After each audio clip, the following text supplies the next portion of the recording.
ہمارا آج کا موضوع ہے محمد حسن عسکری بطور نقاد۔ اگر ہم محمد حسن عسکری کے تعارف کو دیکھتے ہیں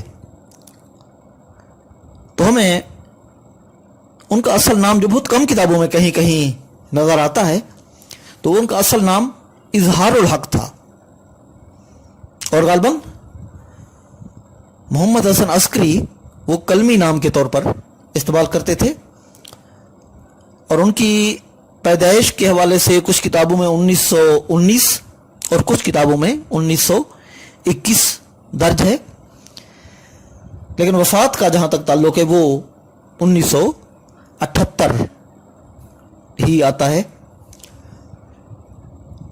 انگریزی میں ایم اے کرنے کے بعد محمد حسن عسکری نے پہلی ملازمت آل انڈیا ریڈیو دہلی میں بطور اسکرپٹ رائٹر اختیار کی، یعنی ریڈیو کے اسکرپٹ لکھا کرتے تھے۔ اسی زمانے میں شاہد احمد دہلوی اور رسالہ ساکی سے ان کا تعلق قائم ہوا، اور اس طریقے سے انہوں نے لکھنے کی جانب توجہ کی۔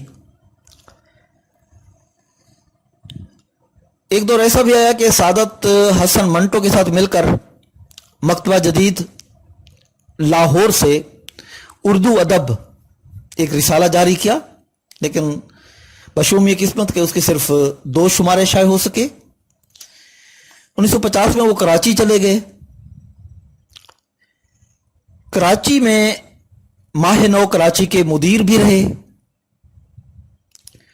اسلامیہ کالج لاہور میں بطور استاد بھی کام کیا، کراچی یونیورسٹی سے ملحق کالج میں انگریزی کے استاد کے طور پر بھی کام کیا۔ تو گویا ان کی زندگی مختلف شہروں میں گزری، اور آخر کار 18 جنوری 1978 کو کراچی میں ان کا انتقال ہوا۔ جہاں تک محمد حسن عسکری کے تنقیدی افکار کا تعلق ہے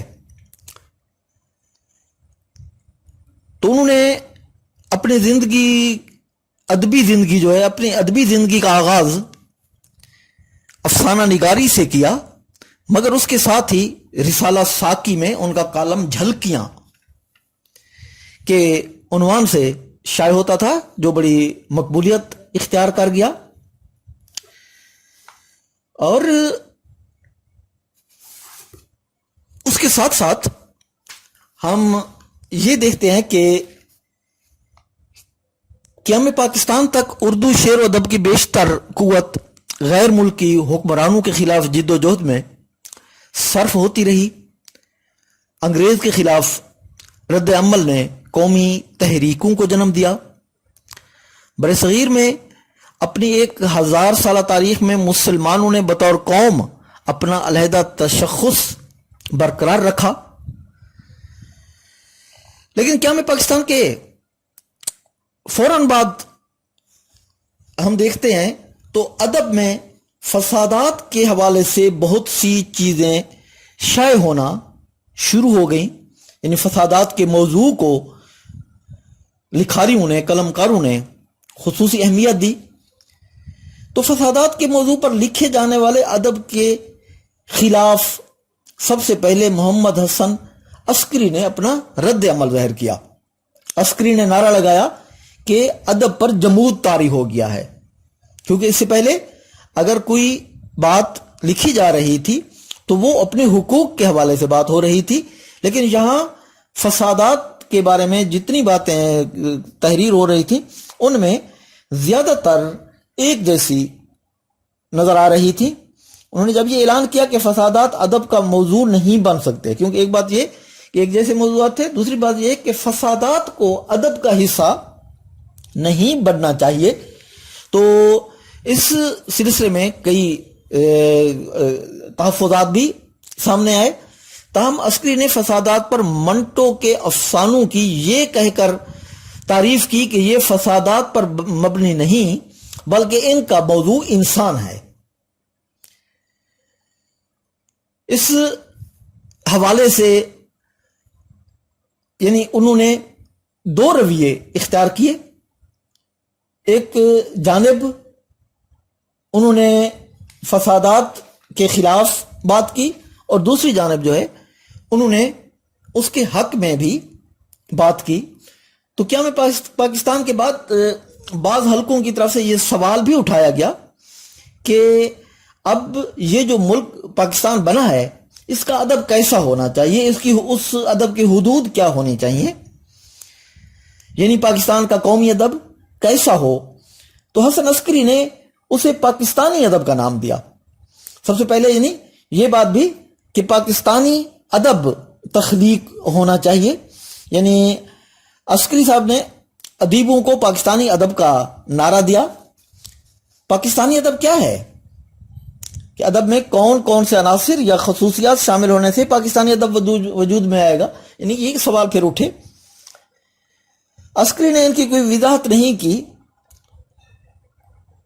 بلکہ انہوں نے صرف یہ ظاہر کیا کہ کیا میں پاکستان کے بعد جو کچھ تحریر ہو رہا ہے اسے نئے انداز سے اب سامنے لانا چاہیے اور وہ اسے پاکستانی ادب کہا جانا چاہیے.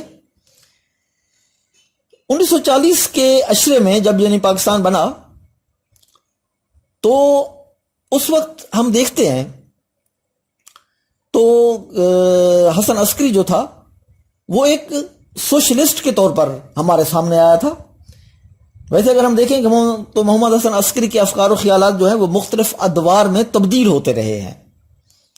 ان کی تحریروں کا اگر ہم زمانی تسلسل کے ساتھ مطالعہ کرتے ہیں تو شہزاد منظر کا ایک اقتباس ہے کہ 1940 کے عشرے میں اپنے ادبی کیریئر کی بالکل ابتدا میں وہ سوشلسٹ تھے. پھر وہ خالص ادب اور فن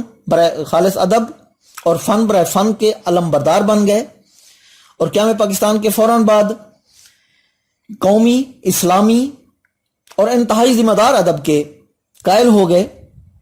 اس وقت تک وہ مغرب اور مغربی ادب کے پرجوش حامی تھے, لیکن 1960 کی دہائی میں مغرب سے بھی بیدار ہو گئے اور مغرب کو مکمل طور پر مسترد کرنے کے بعد انہوں نے تصوف کا مسلک اختیار کیا اور ادب سے قطعاً کنارہ کشی اختیار کر لی. تو یہ یعنی شہزاد منظر نے ایک منظر کشی کی ہے. یعنی اس حقیقت سے انکار نہیں کیا جا سکتا کہ محمد حسن, لیکن یہ یعنی ایک حقیقت ہے کہ محمد حسن عسکری پہلے پاکستانی نقاد ہیں جنہوں نے قیام پاکستان کے فوراً بعد ترقی پسندوں پر اساسی تنقیدی حملے کیے. مارکسیت اور منصوبہ بندی, فن برائے فن, حیت اور نیا رنگ نظر اور انسان اور آدمی, یہ چار مضامین ہیں. یعنی مارکسیت اور منصوبہ بندی, فن برائے فن, حیت اور نئے رنگ نظر اور انسان اور آدمی, یعنی عسکری نے یہ چار مضمون لکھے. تو یہ چاروں مضامین جو تھے یہ ترقی پسند تحریک کے خلاف نہ صرف اعلان جنگ بلکہ باقاعدہ جنگ کی حیثیت اختیار کر گئے تھے. اسی طرح ہم دیکھتے ہیں کہ جھلکیاں جو ان کا ایک کالم تھا وہ بھی 1948 میں انہوں نے پاکستانی ادب کی ضرورت و اہمیت کے حوالے سے اسے کتابی شکل میں پیش کیا. تو گویا ہم یہ دیکھتے ہیں کہ محمد حسن عسکری نے ادب و تنقید کے متعدد نئے اور سنجیدہ مباحث کا آغاز کیا. وہ قیام پاکستان کے بعد کے دور کے ہمہ جہتی مفکر اور اہم ترین نقاد تو تھے ہی.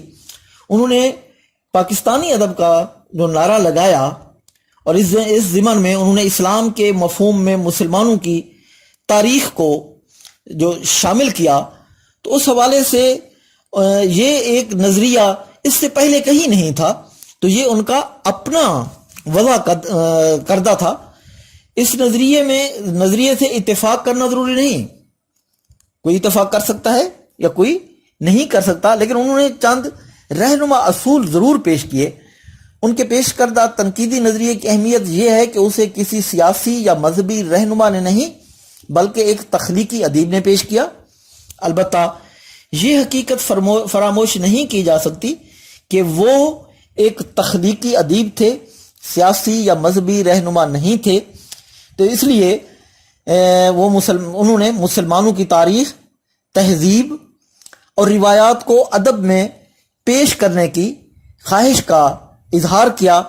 ان کے نزدیک یہی پاکستانی ادب تھا، یعنی وہ پاکستانی ادب کو انہوں نے خصوصی طور پر اہمیت دی۔ اور محمد حسن عسکری کی جو کتابیں شائع ہوئیں ان میں دو کتابیں خاص طور پر معروف ہیں۔ ایک کتاب ہے ان کے انسان اور آدمی، اور دوسری کتاب ہے ستارہ یا بادبان۔ تو ان دونوں کتابوں کے حوالے سے ہم ڈاکٹر وزیر آغا کی رائے جاننا چاہتے ہیں۔ ڈاکٹر وزیر آغا ان کی کتاب انسان اور آدمی کے بارے میں اپنے تحفظات کا اظہار کرتے ہیں کہ ان کا بنیادی تنازع انسان اور آدمی کا ہے۔ اس موضوع پر انہوں نے 2 مضمون لکھے ہیں۔ پہلے مضمون میں جو انسان اور آدمی نامی کتاب میں شامل ہے، انہوں نے آدمی کو گوشت پوست کی ایک ہستی قرار دیا ہے کہ وہ خارجی ماحول کو متاثر بھی کرتا ہے اور اس سے متاثر بھی ہوتا ہے، اور وہ نفرت اور محبت، رحم دلی اور بے رحمی سب کی صلاحیت رکھتا ہے۔ وہ بیک وقت متضاد اور متناقص رجحانات کی رزمگاہ بنا رہتا ہے۔ اس کے مقابلہ میں انسان بقول عسکری جیتے جاگتے آدمی کا نام نہیں ہے، کیونکہ حسن عسکری اسے زندہ اور چلتے پھرتے انسان کی بجائے صرف آدمی کا سایہ قرار دیتا ہے، آدمی کا پرتو قرار دیتا ہے۔ یہی وہ ایک مطلق تصور ہے بقول ڈاکٹر وزیر آغا۔ اب دوسری کتاب جو ان کی ستارہ یا بادبان ہے، اس نے انسان کے 3 تصور پیش کیے۔ اس میں پہلا سیاسی انسان، جس کی داخلی زندگی اتنی اہم نہیں ہوتی جتنی خارجی۔ اگر سماجی نظام بدل جائے تو اس انسان کو بھی اپنی مرضی کے مطابق بدلا جا سکتا ہے۔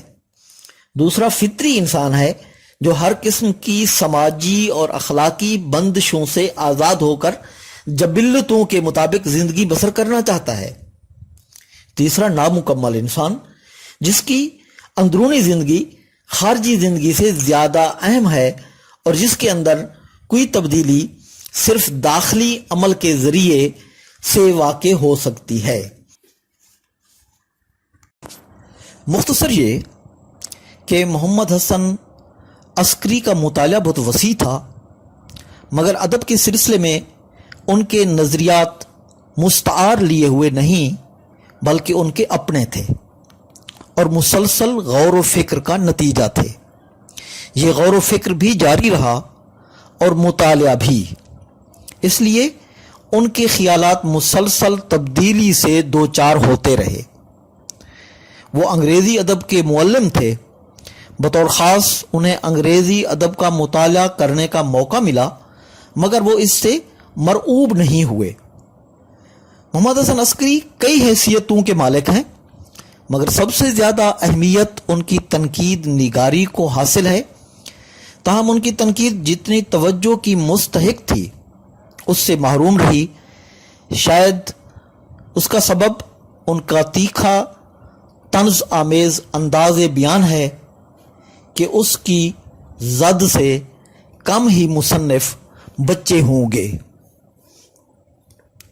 تاہم مختصر طور پر اگر ہم یہ کہیں کہ اردو تنقید محمد حسن عسکری کو نظر انداز نہیں کر سکتی۔